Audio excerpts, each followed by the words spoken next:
Somos simplemente imperfectos. Un revés a la rutina semanal.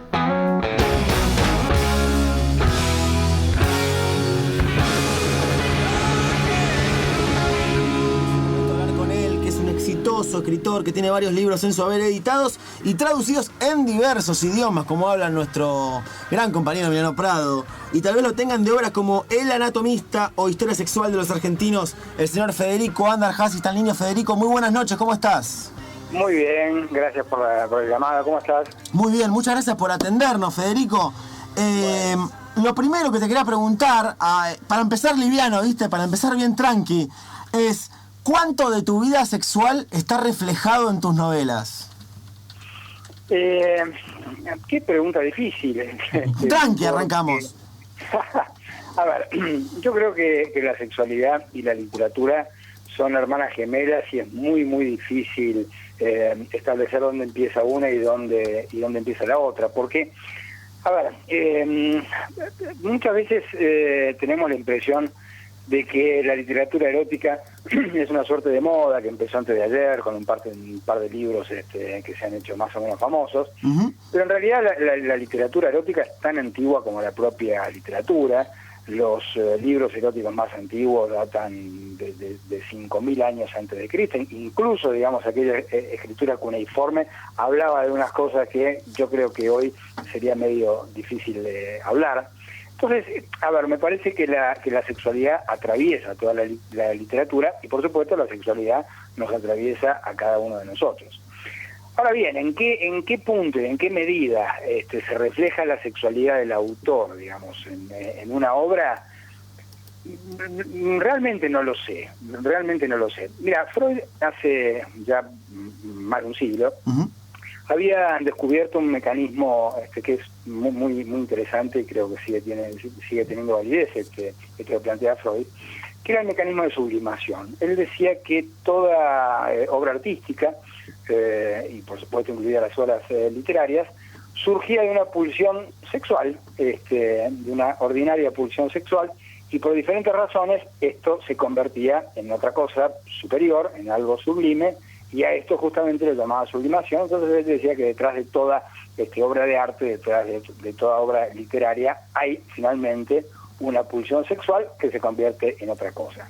Ahora bien, esto es un proceso inconsciente.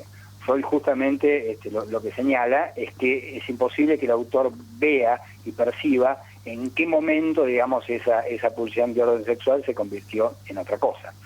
De modo que yo te diría que me resulta prácticamente imposible responder esa pregunta. Digo, a ver, no es que me moleste particularmente hablar de mi sexualidad, tendría muy poco para contar. No creo que mi vida sexual represente ningún interés fuera de lo común.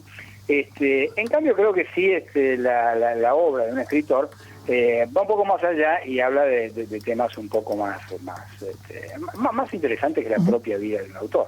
Federico, ¿qué tal? Te saluda Mariano. Te quería hacer la siguiente pregunta porque vos escribiste Historia Sexual de los Argentinos, que son 3 libros, ¿es así? Sí. ¿Qué es lo que te motivó a ahondar en la historia sexual argentina y o sea, ¿cuál fue el hecho? ¿Fue algún hecho, algún libro, alguna frase? ¿Qué es lo que fue?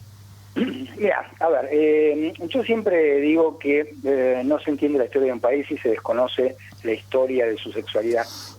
Porque la sexualidad, igual que cada uno de nosotros, la historia de un país, igual que la historia de cada uno de nosotros, es hija de una serie de relaciones sexuales, literalmente, y si se desconoce cómo se fue gestando esta red de relaciones sexuales, mal se puede conocer la historia de un país. Es decir, muchos suponen que la sexualidad es un dato pintoresco en la historia de un país, que son pinceladas de color dentro de la historia, y yo sostengo que no, digamos, tanto en el primer volumen, que es El pecado como Dios manda, como en el segundo, que es Argentina con pecado concebida, como en el tercero, que es Pecadores y Pecadoras, justamente lo que se pone de manifiesto es que la sexualidad es determinante a la hora de entender la historia de un país. Mira, la forma en que yo llegué a concebir esta obra fue casi azarosa.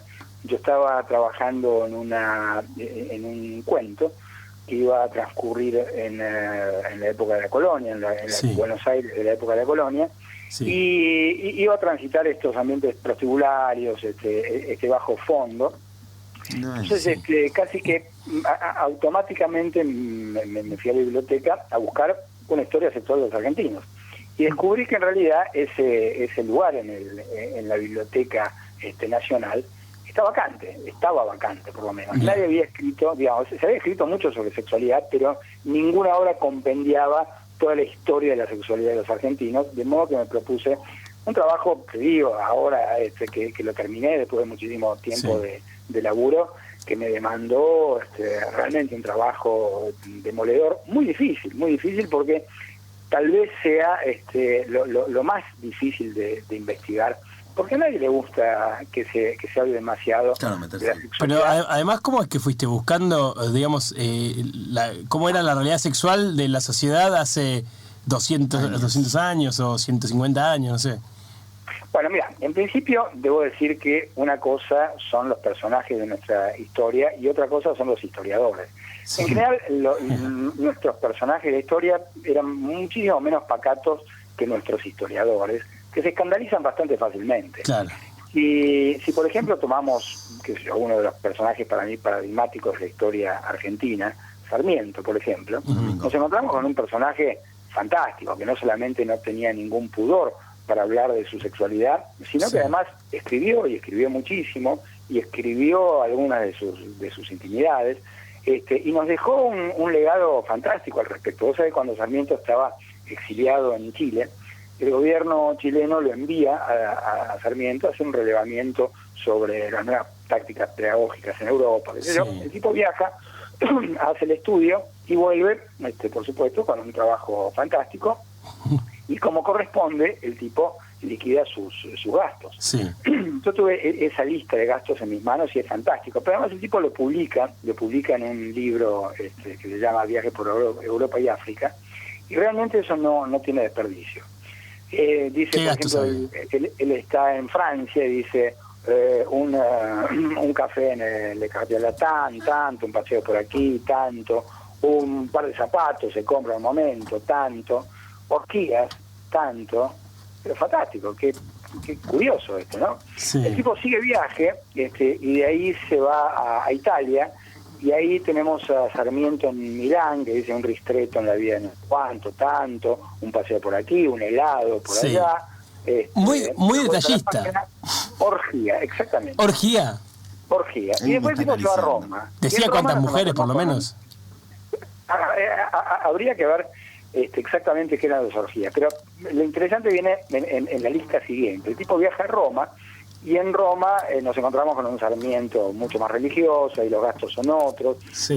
Dice, bueno, un souvenir de su santidad tanto, un retrato de San no sé cuánto tanto. Sí. Bueno, bien, un Sarmiento que dijo, cuando damos vuelta a la página nos encontramos con una anotación en rojo que dice grande orgía. ¿Cómo habrá sido esa gran orgía de Sarmiento?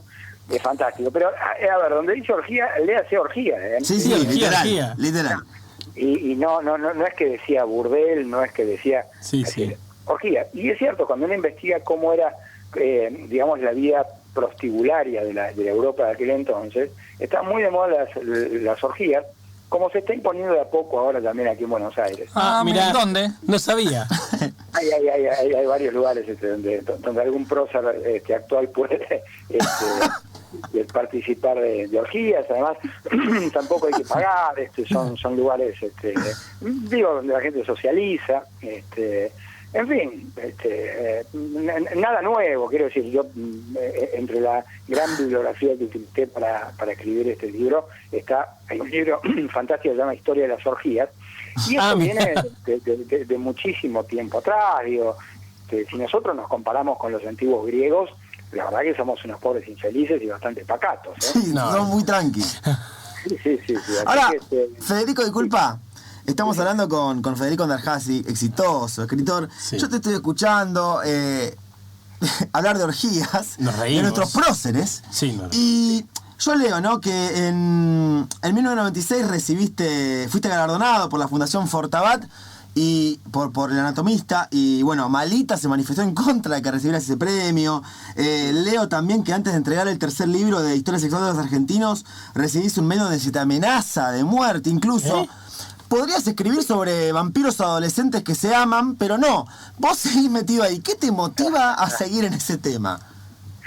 Bueno, si yo lo supiera. A ver, me parece que justamente me parece que hay varias formas de encarar la sexualidad, ¿no? Te decía al principio de la charla que pareciera ser que ahora muchos descubrieron la literatura erótica con estos títulos que se han puesto de moda.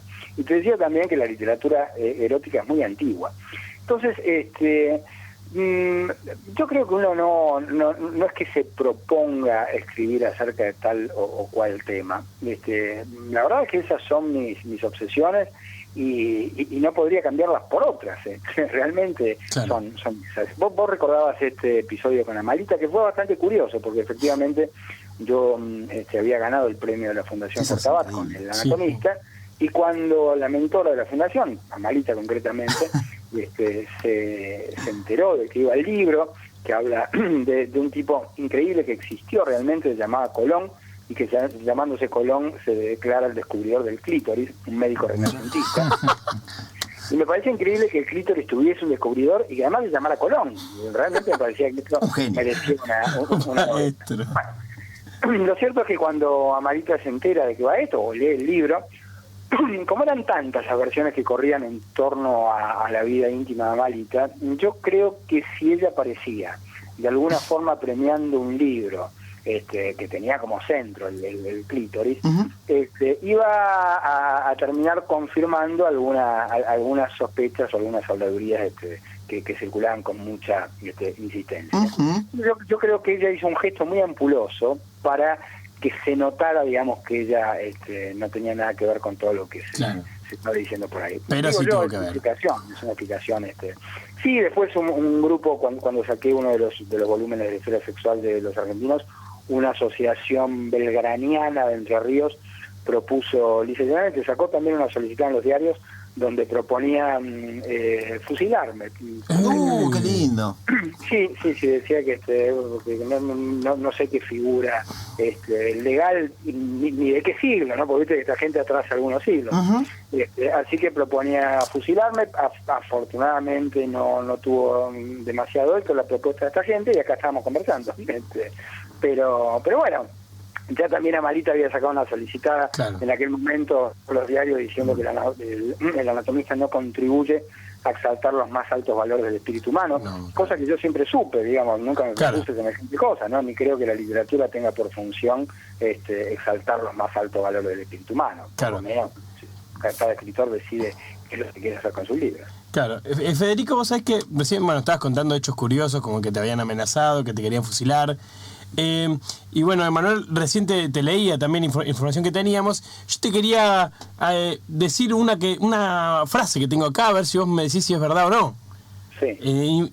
Información curiosa tuya.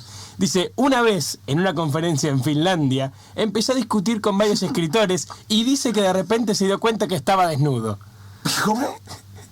Claro. Eso le pasa a Homero Simpson nada más, Federico. ¿Qué es eso? No. A ver, Finlandia es un país muy extraño. Finlandia queda, esta ciudad en Finlandia que es Lahti, queda dentro del Círculo Polar Ártico. Y esta es una reunión de escritores que se hace cada 2 años. Claro. Y bueno, me invitaron, ahí éramos 100 y tantos escritores. Sí. Y vos sabés que sucedía que nunca anochecía. El sol empezaba a ponerse y salía inmediatamente, eran las famosas noches blancas. Sí. Se toma mucho además en Finlandia, con lo cual yo ya no sabía si estaba desayunando, si estaba cenando. Lo que sí sabía que todo el tiempo estaba tomando alcohol, lo cual era muy probable que estuviera desayunando creyendo que estaba en la sobremesa. Claro. Cosa que le pasaba a todos los autores.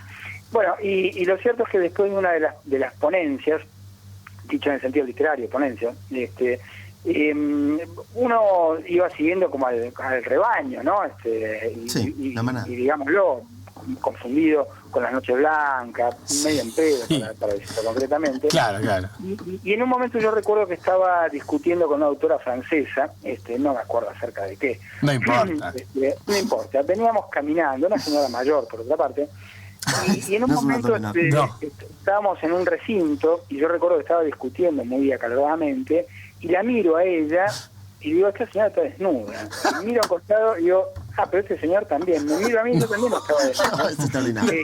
Y estamos en los famosos baños finlandeses, donde la gente en principio se desnuda, después te metes en una cosa de agua fría, después en una de agua caliente, y después estaban los que iban corriendo al lago. Pues, a ver, yo digo, en un momento descubrí que estaba desnudo hablando con una autora francesa, Sí. lo cual, te digo, me pareció bastante poco en relación con lo que pasó después. Porque después yo me descubrí a mí mismo corriendo frenéticamente hacia un lago helado del Polo Norte, y ahí me detuve y dije, esto no está bien. Claro. Menos mal. Puedo morirme acá. Claro. Ni hipotermia.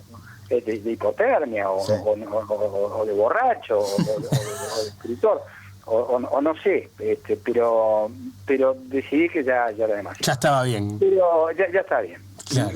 Pero bueno, qué sé yo, es cosas que pasan en Finlandia. Bueno, Federico, te agradecemos muchísimo por la nota. ¿Qué te estás encontrando haciendo actualmente? Mira, ahora estoy escribiendo una novela que diría yo que es la más autobiográfica de mis novelas. Es un libro que se inicia en Budapest, cuyo personaje es bastante parecido a mi abuelo paterno.